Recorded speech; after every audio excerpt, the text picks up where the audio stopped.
বাংলাদেশের জনসংখ্যা ৪০ কোটি ছাড়িয়েছেন, বলছেন বিশ্ব জরিপ সংস্থা। হ্যাঁ, আপনারা দেখতে পাচ্ছেন দৈনিক ইনকিলাবের একটি প্রতিবেদন, যেখানে স্পষ্টভাবে বলা হচ্ছে বাংলাদেশের জনসংখ্যা ৪০ কোটি ছাড়িয়েছে, যেটা বিশ্ব জরিপ সংস্থা দাবি করছে। তো চলুন আমরা দেখি এটাতে কি লেখা আছে। বাংলাদেশের বর্তমান জনসংখ্যা ৪০ কোটি ছাড়িয়েছে বলে মন্তব্য করেছেন বিশ্ব জরিপ সংস্থার মুখপাত্র সাইয়্যিদ মুহাম্মদ আখতারী কামাল। তিনি বলেন, বিগত ২৭ বছরের জনসংখ্যা একই হিসাব দেওয়া হচ্ছে। এর পিছনে কাজ করছে বিভিন্ন এনজিও। বুধবার ১৬ অক্টোবর গণমাধ্যমে পাঠানো এক বিবৃতিতে বাংলাদেশের জনসংখ্যার নতুন এই চিত্র প্রকাশ করেন বিশ্ব জরিপ সংস্থা। আচ্ছা, আখতারী কামাল বলেন, ১৯৯৭ সাল পর্যন্ত বাংলাদেশের জনসংখ্যা ছিল ১৭ কোটি। এরপর থেকে বিগত ২৭ বছরের জনসংখ্যার একই হিসাব দেওয়া হচ্ছে। এরপর প্রত্যেক সরকারই বাংলাদেশের জনসংখ্যা প্রকৃত সংখ্যা লুকিয়ে রাখতে চেয়েছে। এর পিছনে সরকারের পাশাপাশি কাজ করছে বিভিন্ন এনজিও। দেশের জনসংখ্যা কমাতে বিদেশি দাতা সংস্থা কর্তৃক দেওয়া তহবিলের সঠিক ব্যবহার হয়েছে, এটা প্রমাণ করাই ছিল জনসংখ্যা কম দেখানোর আসল উদ্দেশ্য।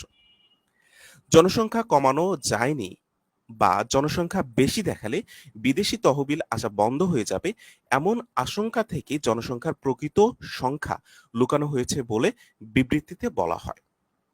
স্বাধীনতার পর থেকে জনসংখ্যা কত গুণ বেড়েছে তার একটা হিসাব আমরা এখানে তুলে ধরছি। অর্থাৎ আম, বিশ্ব জরিপ ফাউন্ডেশন এই তথ্যটা তুলে ধরছেন। কি তুলে ধরেছেন? যে পাকিস্তান আমলে মোট জনসংখ্যা ছিল ৯ কোটি।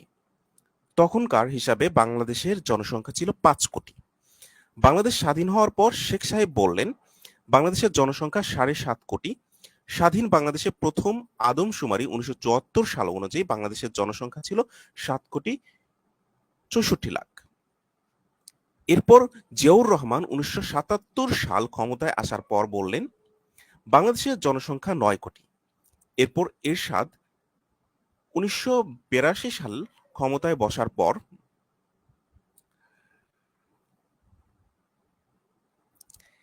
১৯৮২ সালে ক্ষমতায় বসার পর বললেন, বাংলাদেশের জনসংখ্যা ১১ কোটি। এরপর ১৯৯১-তে বিএনপি সরকার ক্ষমতায় আসার পর ঘোষণা দিলেন, বাংলাদেশের জনসংখ্যা ১৬ কোটি। তারপর ১৯৯৬-তে আওয়ামী লীগ সরকার ক্ষমতায় এসে বললেন, বাংলাদেশের জনসংখ্যা ১৭ কোটি। সেই ১৭ কোটি থেকে দেশের জনসংখ্যা কি আর বাড়েনি? প্রশ্ন রেখেছেন বিশ্ব জরিপ ফাউন্ডেশন। বিশ্ব জরিপ ফাউন্ডেশনের বক্তব্যটা হচ্ছে যে আওয়ামী লীগ লাস্ট ১৯৯৬ সালে এসে বাংলাদেশের জনসংখ্যা ১৭ কোটি বলেছে, সেই ১৭ কোটি আর বাড়ে নাই। হ্যাঁ, আওয়ামী লীগ এর পরবর্তীতে ১৭ কোটি আছে। তাদের প্রশ্নটা হচ্ছে, সেই ১৭ কোটি থেকে দেশের জনসংখ্যা কি আর বাড়ানো যায় নাই, বাড়েনি? প্রশ্ন রাখেন বিশ্ব জরিপ সংস্থা।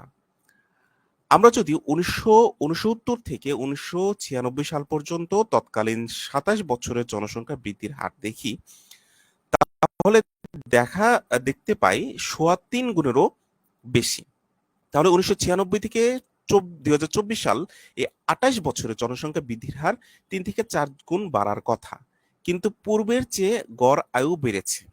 বর্তমানে ৪০ কোটি জনসংখ্যা ধরলে সেটা ২.৫ গুণেরও কম, 2.35 গুণ ধরা হয়।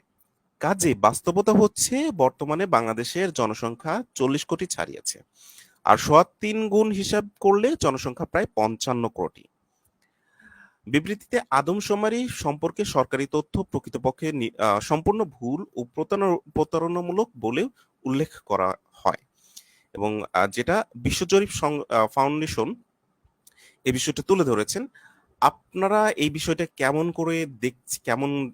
দেখছেন? আপনাদের মতামত কি? আমাদের কমেন্ট বক্সে জানান। সবাইকে সাথে থাকার জন্য ধন্যবাদ। অন্য কোনো নিউজে আমরা আপনাদের সাথে উপস্থাপন করব ইনশাআল্লাহ। আসসালামু আলাইকুম।